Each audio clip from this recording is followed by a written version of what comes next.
Yeah, my grandfather bought the Bridgewater Mill in 1926.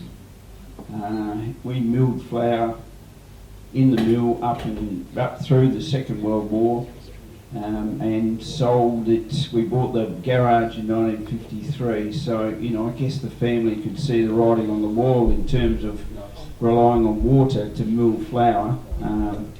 But in the meantime, I don't know what happened, but my old man, he put his hands in the grinding wheels and subsequently lost 2 or 3 fingers. they crunched his hands up very quickly. Yeah, so I did ask him about his hands one day, and he said, I had an accident at the mill, and I thought he just got drunk and fell down the stairs.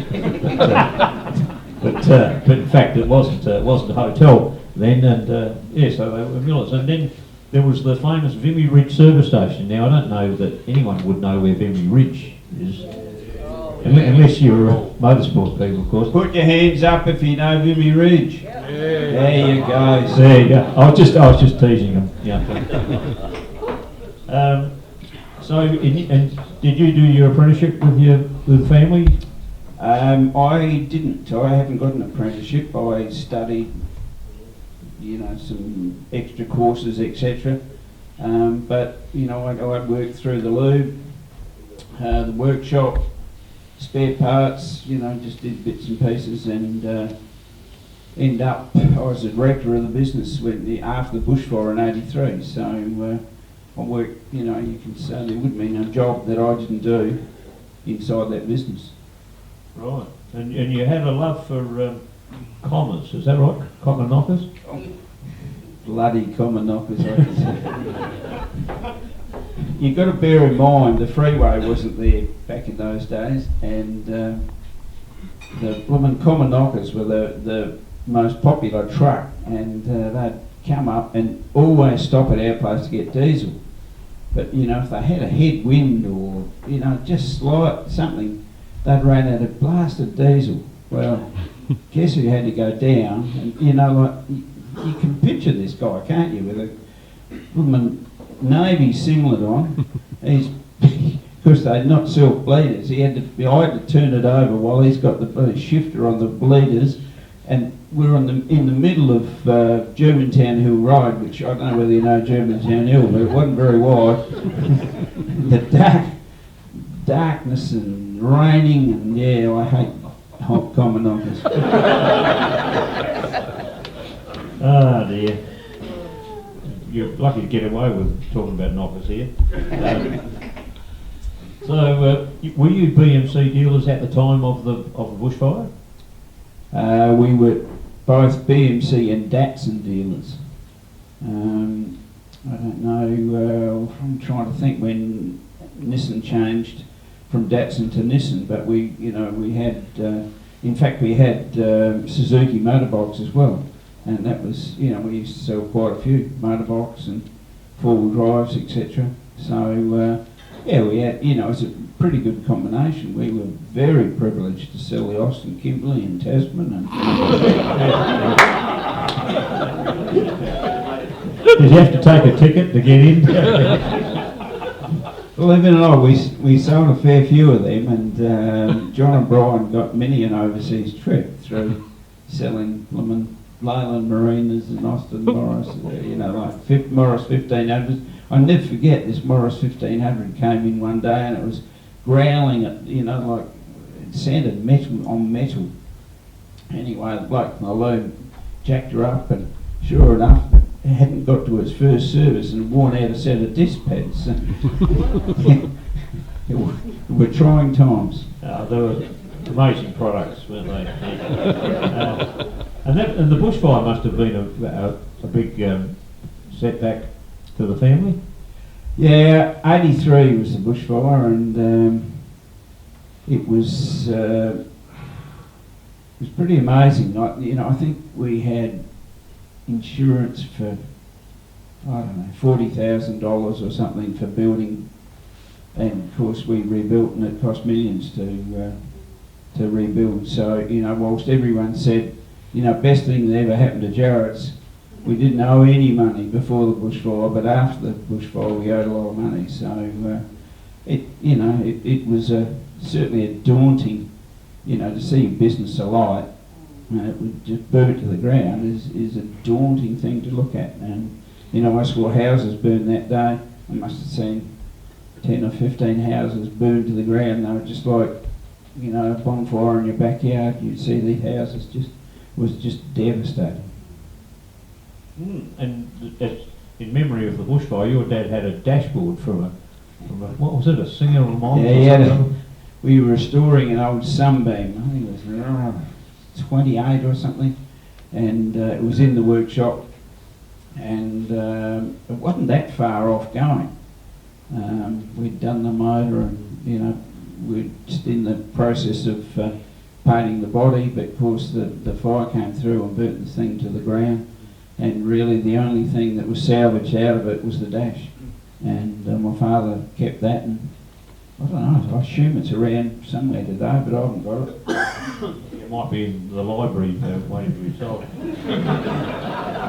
And the first involvement in motor racing, that's what I'd like to hear about, was the Elfin Streamline. Was that the first race car that the family owned? Now, I reckon we owned a Cooper. Morris Cooper. Now, I haven't told you that, but anyway, I reckon we owned a Morris Cooper, and then we bought an Elfin Streamline new, and I think, correct me if I'm wrong, but I think it's the only Streamliner with an independent rear end. Now, most of you ladies wouldn't know what an independent rear end is, but believe me, it works. So John and Brian raced that the Elfin with success many times. I can remember one time I wasn't old enough, and I reckon they were on the front row of the Australian Sports Car Championship at Mallara. They wheeled it out there, and Dixie's there 3 minutes or something. He holds the board up, and this bloody thing wouldn't start. They're running around, and sure enough, someone pulled the bonnet up. We forgot to pull the bath plugs out of the carpet. So I think the race had started and they whizzed off, and I forget now. I think we got third or fourth, but it was pretty good. Yeah, they could drive a bit though, wasn't they? Now, your motorsport career began with a Mini. Is it the one that's? This is the one over here. That silhouette of the vehicle was modified by Gary Cooper. There wouldn't be too many people. In fact, Gary, when you took something other than an exotic racing car or a sports car down there, he didn't want to look at anything else. And I can remember we took the Mini down, and he's done a pretty good job. I think it's a magnificent looking little car. My son's restored the thing, and it's good that this is the first car that I raced, and he's got photos of it and got it back, all the sign writing, etc., to how it was when I first raced it. We never, when I raced it, we never changed the John and Brian Jarrett signs on the doors. But it was such a good car. I won so many races at Malala, it was unbelievable. It was really quick. And then Cam's decided they didn't like the shape of it, is it? Yeah, Cam's, in their wisdom, said, the cars have got to be of an original silhouette, so we had to sell the thing, and we built, I don't know, I've probably built, 6 or 7 Minis over my time, and, various things. There was a Mini, actually, I can remember the very first day at OIR, I was in a production Cooper S, red and silver or something, and that was pretty boring. I was almost picking my nose. But I came boring into the reverse camber, and round I went, and up she came. Oh, my goodness. And anyway, I put it back down on the wheels, and round it. Very next lap, I've done the same thing. Oh my God. Settle down, Jarrett, settle down. And anyway, we finished the race, and I think we made the front page of the news that particular event. The news was out at the time, and my mother wasn't all that bloody rapt to seeing us on the front page of the news on two wheels. Yes, you must have given your mother a few grey hairs. You were one of the few people who ever beat Peter Manton in a minute.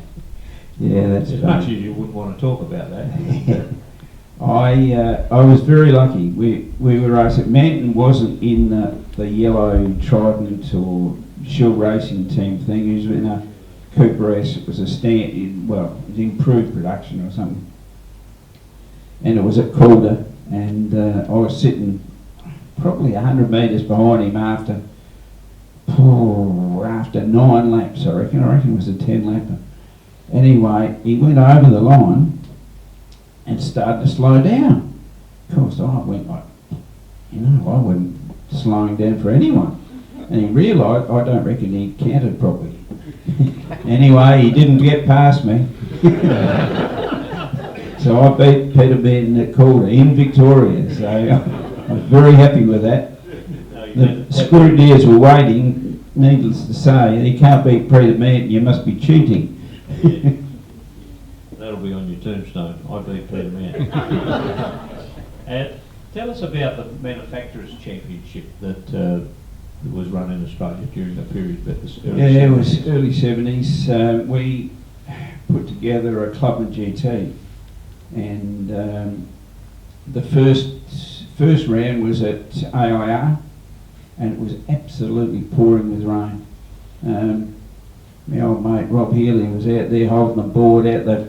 They nearly black flagged me because I wouldn't put my window down. I had the heaters on and I was bowling around. I was very comfortable.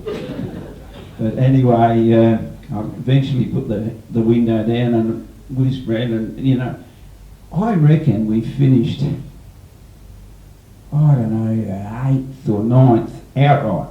We won Class A, but we buzzed around, and it was really good. So we won the first round. The second round we were leading it, and Shredder, they had plastic fans on the Cooper S's or Club and GTs, and anyway, we're bowling along about halfway, perhaps 2/3. The fan blades just went. So we finished the race without a fan, which was bloody interesting. But anyway, and we ended up coming, I reckon, second or perhaps third there. So we're doing pretty well. We're invited to Bathurst. I said we need a spare motor. We didn't get a spare motor, so we didn't go to Bathurst. Went up to Queensland. The Surfers Paradise racetrack was open then, and away we went. And it had poured with rain on the Friday before the event and washed all the rubber out the tyres. It was like driving on sandpaper. And I don't know, we went through at least 2 sets of tyres. Were you there? No. Anyway, we went through a lot of tyres. In the end, I just had to retire. The car was, I think we were behind a bloke called Locus Manticus. And he was in a Fiat at the time. But anyway, so we did pretty good in the manufacturers that year. Do you want me to tell you more? No, I'm just let me draw a breath. You also, there's an award that probably, unless you were involved in motor racing in the 60s and 70s, you may not have known of Dennis Dix. He was a prominent racer in South Australia and a member of the Austin 7 Club, and he drowned up at Surfers Paradise. And the Austin 7 Club had a memorial for a number of years. They don't have race meetings anymore, so I'm sure it's not celebrated, but you won a couple of those, which was quite a prestigious thing. We were lucky enough to buy Clary the Rover, the camel.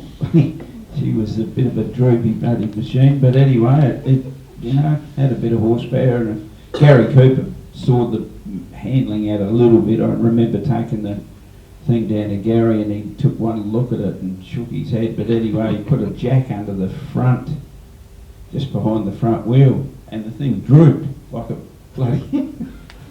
He said, "You can't have this." Anyway, he strengthened the thing, and we won. We used to go round corners reasonably well, and I think we won, I don't know, sure.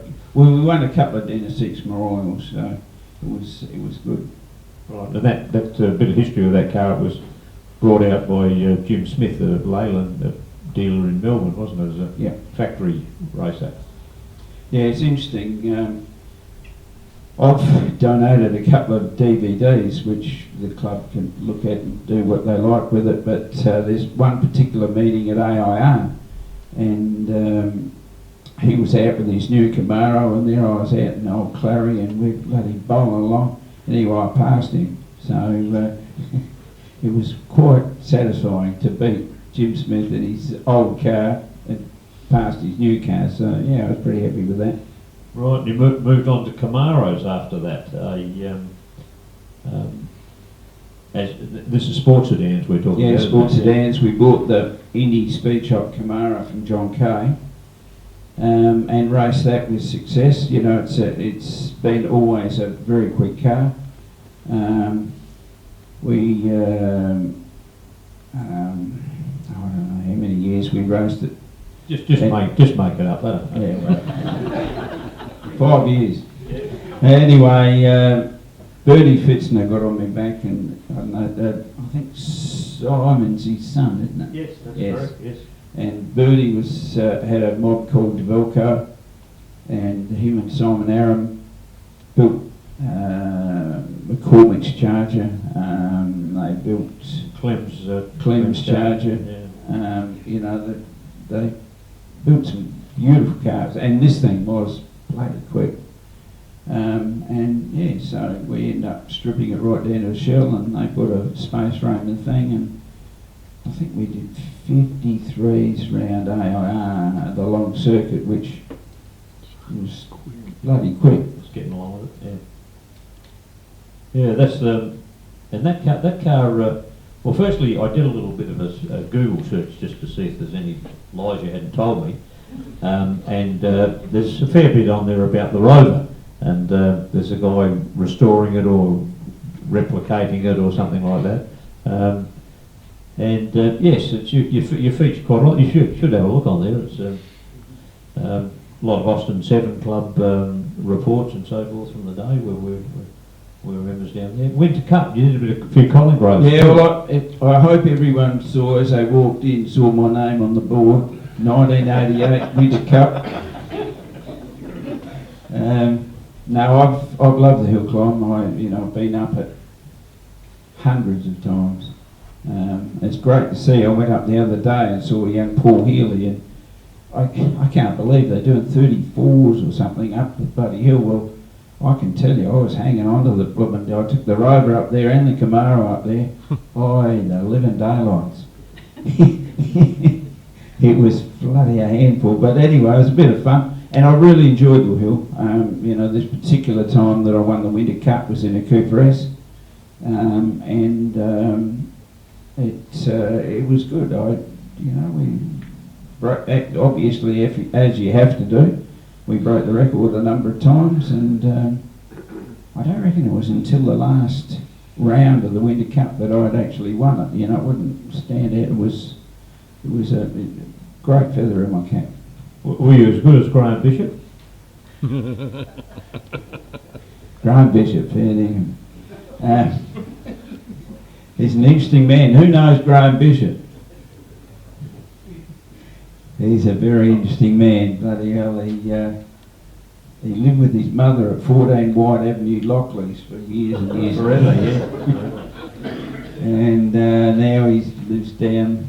He's in a village down south, and he plays a bit of golf. He rocked up and played golf with me, I don't know, a couple of years ago, a year ago.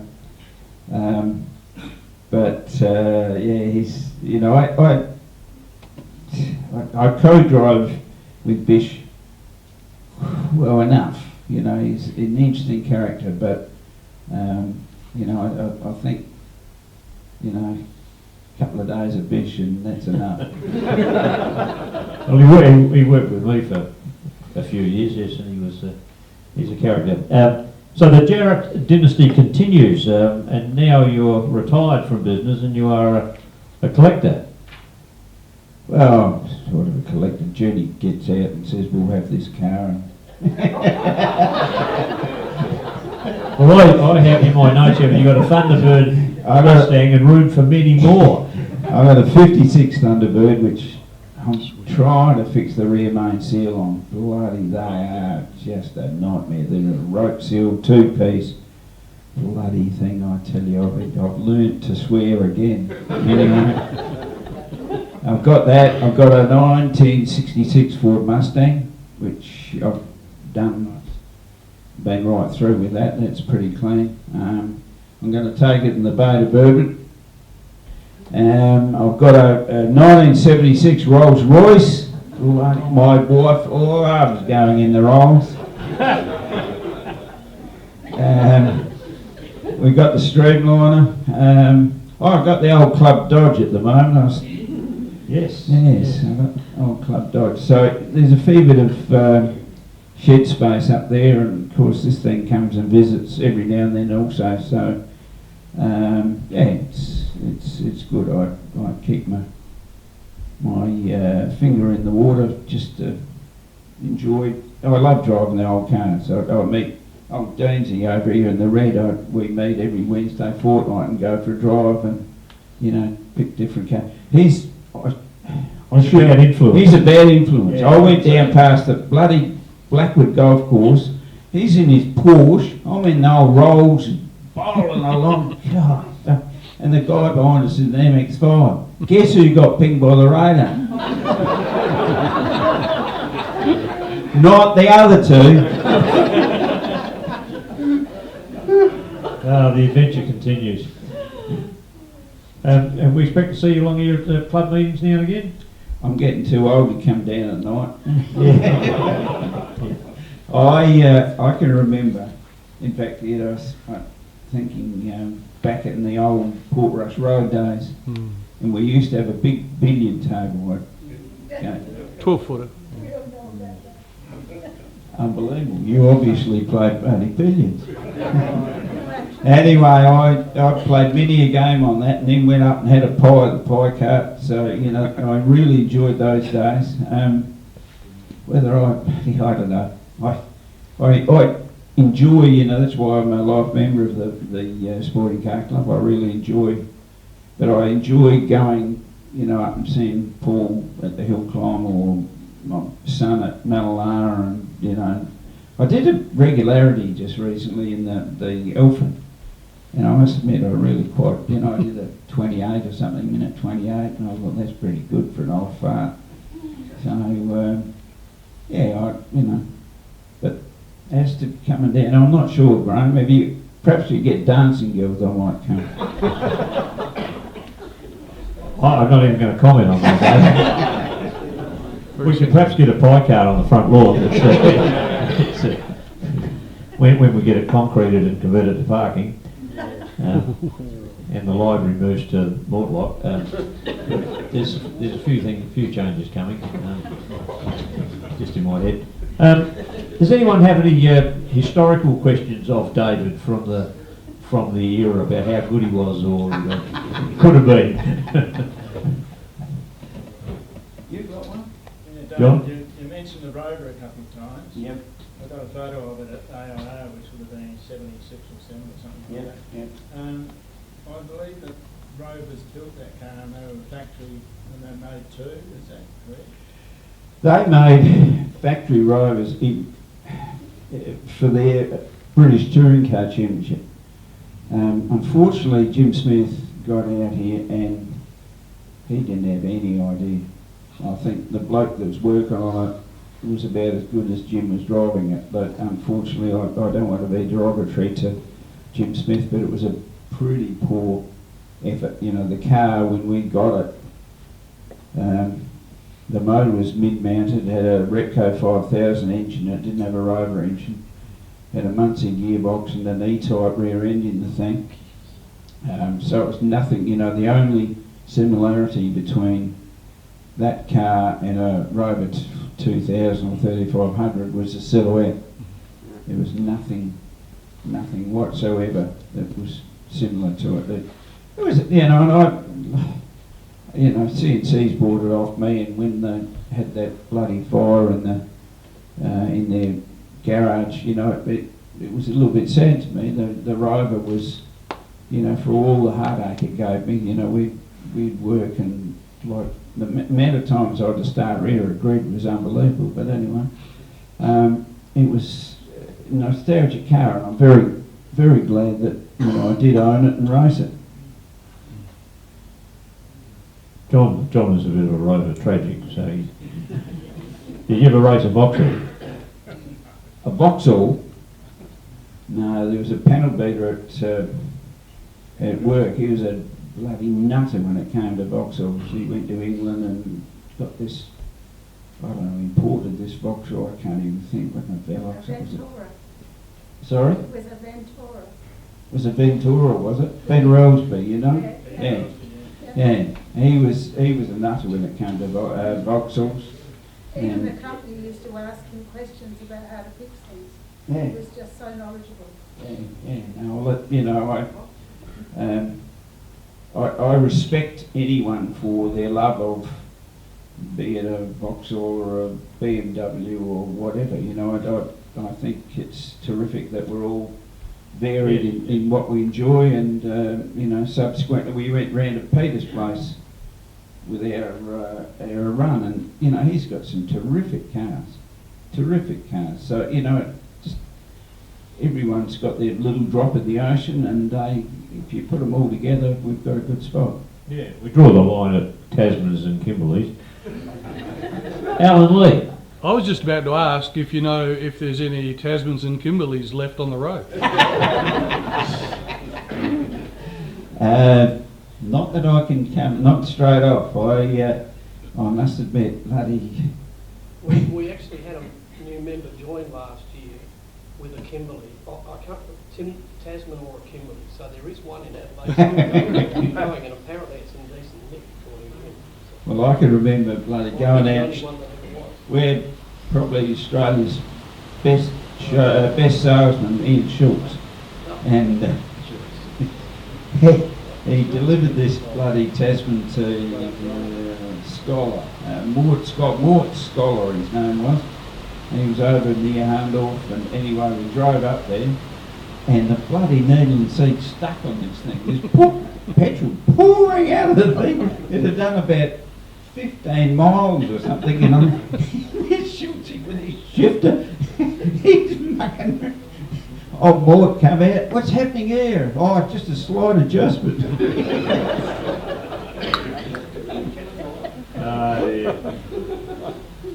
Well, David, I reckon we've for the money we're getting paid, I reckon we've entertained them enough. Thank you for reminiscing. That's absolutely my pleasure. I hope I've given you some sort of entertainment tonight. I appreciate being asked. Yeah.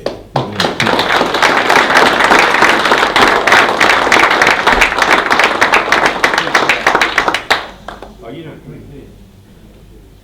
Not since I'm going to straws. Thank you. Thank you, mate.